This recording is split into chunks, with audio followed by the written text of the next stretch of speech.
Nichukue fursa hii kutoa pongezi kwenu kwa kuidumisha kamati hii tokea mwaka iliyozinduliwa mwaka 2005 hadi leo.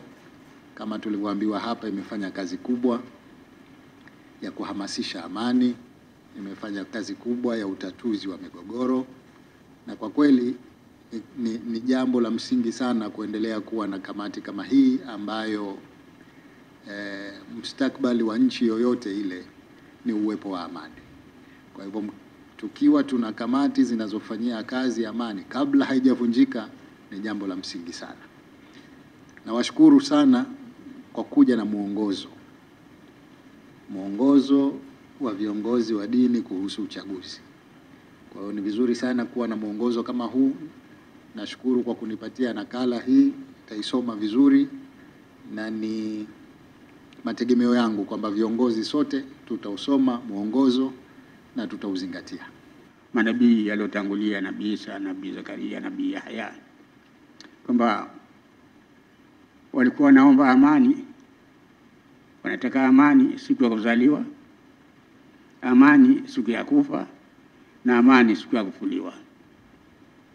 Na mimi naongeza kwamba kamati hii vipindi vitatu, na si kama alivyotaka nabii, na sisi vipindi vitatu hivi vile vile.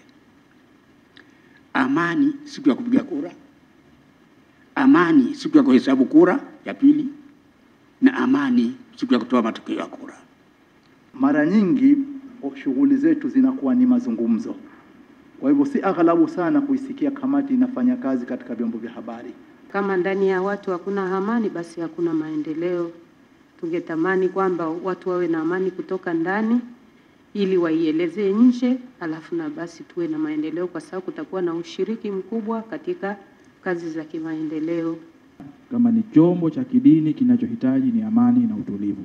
Kwa mpaka leo imetufikia sisi, na sisi tumepokea kutoka kwa wale tutangulia, tunaendeleza jambo hili.